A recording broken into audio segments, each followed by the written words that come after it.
On this episode of the Ask Mike Reinold Show, we talk about whether or not a DPT student should join the ortho or sports sections of the APTA, and we talk about some of the strategy of things we do with somebody post-operative that has a shoulder shrug sign.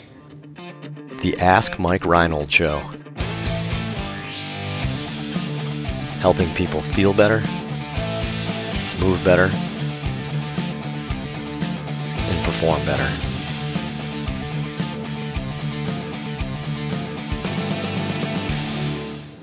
Welcome back, everybody, to the latest episode of the Ask Mike Reinold Show. We're up at Champion PT Performance up in Boston. Mike Scaduto, Dave Tilley, Lenny Macrina here answering your questions. We have Kevin K. McNamara from Franklin Pierce Online University in Phoenix. He is here giving us some amazing questions. Also known as Brad Pitt. So, why do you say that? His hair. I'm gonna pull up pictures of Brad Pitt. I'm just not. Somebody tweet a picture of Kevin next to Brad Pitt. Get a little close here. Come pose. So somebody. Just look at the hair angle. That's all it is. What do we got? Like there's a couple good fight clubs. You gotta say something. You gotta say something. It's almost like the Flock of Seagulls guy. Yeah. It's almost like a starter kit. There's the Flock of Seagulls guy going in there. Lenny's on it. Did you just sleep on your left side, or is that how you comb it? No, I just wake up. Or you sleep on your right side? I woke up like this. Wow, Kind of boy bandy. that was a Beyonce reference. Wow, you just had a Beyonce reference. Wow. All right, Lenny lost it. Lenny's gone. Lost interest. I'm just trying. He's got a goatee, but you can't really see it. But Oh, look at that. That's perfect. Look at the angle.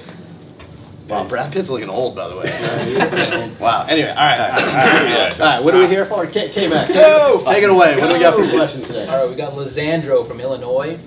My APTA student membership is due for renewal, and I've been considering joining either the ortho or the sports sections, since this is what I would like to be involved in once I graduate. Would you recommend joining a section and getting an idea of what to expect moving forward? Or is it too early to jump in, considering I haven't had much experience in other types of PT to this point in my schooling? Sorry. Still a student? So still a student. Discount rate, right? That's a good point. It's a discount rate, right? Discount. Do you get a discount for a couple years after, too? No, I don't think so. They really should. Since it's their fault, it's a DPT now, and you're a student loans. 1/3 the cost, 2/3 the cost, and then full cost your third year out. Mike's Are you a member? Mike's clearly not a member. APTA and sports section. Nice. All right, so what are you guys members of? Sports, APTA. I'm a member of this. It's not the sports section anymore. It's the American Academy of Sports Physical Therapy. Yeah, I'm an American Academy of Sports Physical Therapy. That's all you are. Right? I'm not a member of the orthopedic section, so I don't know what you get besides being a member. What do you get? Oh shit, Dan. For the sports section, I know. Yeah, you get JOSPT. Sports, you get both. Yeah, you may get JOSPT. I think they used to have an orthopedic section thing. I think I was at the very beginning too. So let's start at the beginning. Should you renew? Yes, right? You should support the APTA. They do a lot for our profession, right? Making sure that we continue to grow and we have good access and new laws are effective for us and all these fun stuff they fight for. So you should definitely support the APTA. To me, I think joining a section really unlocks why you're part of the APTA, because the benefits of that section, whether it be like group forums or meetings, special conferences, or going to special things at CSM and seeing the different groups. They have special interest groups within them too, so that they have SIGs, they're called, that have that. And then, like we're all sports section members, you get things like JOSPT, you get Sports Health Journal, you get the International Journal of Sports Physical Therapy, stuff like that. So there are definitely benefits. Discounts on meetings and like ticket stuff. I don't know. Sometimes you do you? do. Yeah, probably get some Member discounts. discounts. Yeah, so instead of 700 at 650, something like that. Yeah. I think as a student, you definitely get a discount on APTA membership, and then I think the section memberships are pretty I think they're cheap. Expensive. Yeah. It's like like $16 or something like that. Yeah. $60, I think, for the sports section. To kind of add it. So, I think. all right. So I think we all say do it, right? Yeah. I think we all say join the sports. If you're listening to this podcast, you probably want to join the sports section, right? Sports is a big word, right? Like everybody, every physical therapy. Small word. It's only 5 letters. Every physical therapy clinic in America has the word sports in it, and none of them sees athletes, right? So sports is just like a little bit more, athletic, I guess, even though not everybody is that.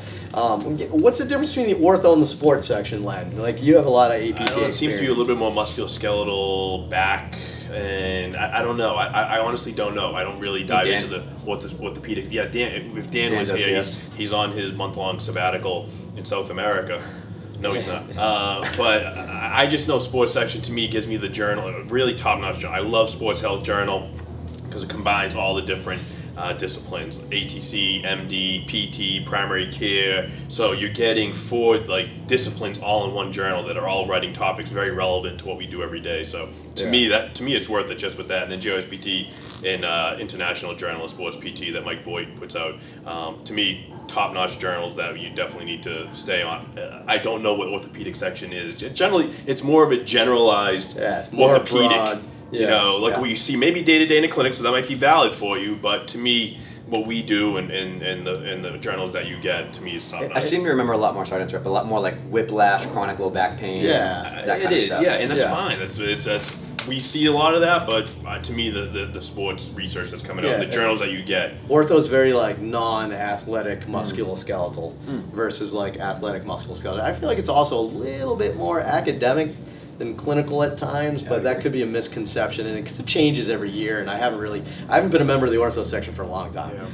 But yeah, the sports section is just then it turns into like a bit of a family and stuff to an extent. I mean, Lenny and I have been in the sports section. Well, I've been in, I don't know, maybe 25 years now. I don't even know how many years I've been in the sports section. Since 2000, I just renewed mine a couple weeks ago. Maybe not 25, but somewhere in the 90s is when I joined. I mean, we know everybody in the sports section now. Like, you go to these meetings, you kind of, you see the same people. You network at the events that they have at CSM, and it turns into like a little network of colleagues where you can ask questions and you can do these sorts of things. So we're big sports guys. I think we would recommend the sports section, the American Academy of Sports Physical Therapy. We would recommend that.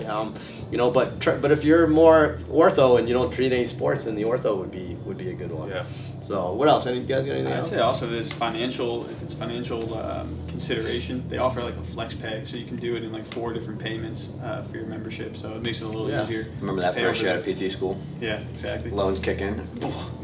So so it makes it a little easier financially. So it's not a huge financial. Then they charge a fee on each pay. It's like they're charging interest, and that drives me crazy. No, I don't think they charge interest. Do they charge a convenience fee Something to? Like that. It's like $6. My Lord, it drives me crazy. $6. I like anyway, but I mean, there's lots of value to joining, and I think really like joining the APTA supports our profession.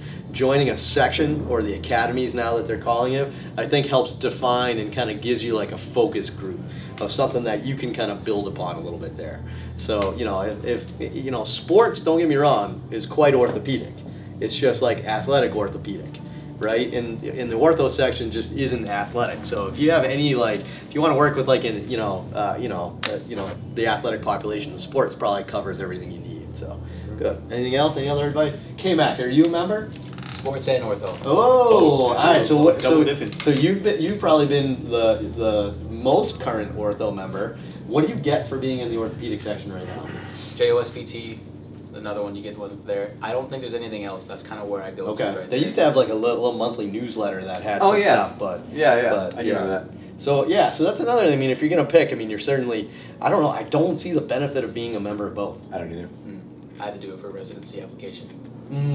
You have to be in the ortho section to They wanted it, yeah. Yeah, and oof, that's interesting. Plot thickens.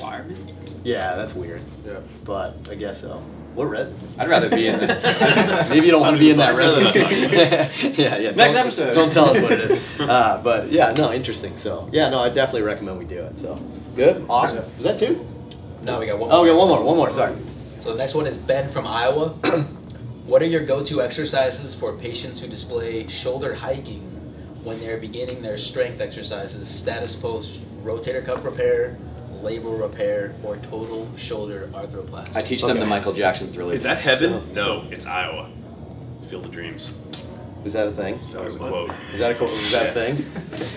When he sees the baseball field. That was Michael Jackson. Oh, I was gonna say, the 6 people from Iowa just got that one. So all right. So after shoulder surgery, what do we do to treat somebody with a shoulder shrug sign? Right? Shrug 'em, baby. Was that a good paraphrase? I said Michael Jackson. Who would like to start this one? Leonard. What's the number one thing you think the number one reason why, or the number one? Well, I mean, it's cuff they're weakness. Shrugging. They're shrugging in front of you. Why? So it's typically cuff weakness or pain, where the deltoids are doing more work than the cuff gets. You're not getting compression of the humeral head within the glenoid, so you're going to get some superior migration of the humerus.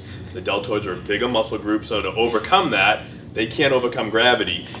So I put them in positions where the cuff is helping, it's doing some of the work, but it's not necessarily being challenged as much by gravity. So either in a sideline position where they can do some sideline elevation. So if they're in this position where if you put them upright, they're doing this. So sideline, you can put stim on their cuff. You can put stim on the infraspinatus. We put a paper out in 2008 that showed stim in the cuff after a rotator cuff repair was safe, and it got about a 20-25% increase in EMG activity of the cuff. You can also do rhythmic staves. I do a ton of rhythmic staves in these people where they're supine, they're in about 120, 130 degrees of flexion, where you're going to get compression of the humerus into the glenoid.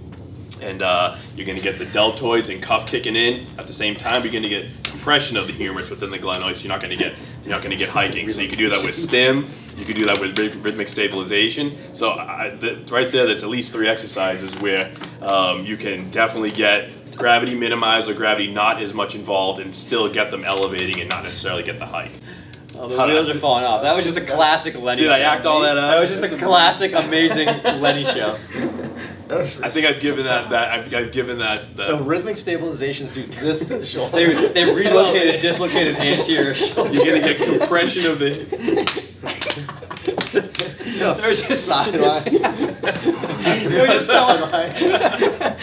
so many aggressive hand motions. That was the most Bostonian answer of all time. Mamma mia! We gotta get Glenn White in contract. We need to have a Lenny episode. That was like a puppet show. That was amazing. If anyone's good at Final Cut Pro and wants to edit together, please, a mashup. A Lenny, we could do an episode with Dave on 3x speed and put it over some like low rap music, like Glenoid. Neurobiomechanical. Next time I'm going to talk with my hands like this, and I'm going to struggle. It's just going to like burst out at the seams. Who got him in the Secret Santa? We're going to get a straight jacket. All right, so great answer. There's so much good content. There's amazing content. I just couldn't focus on what you were saying.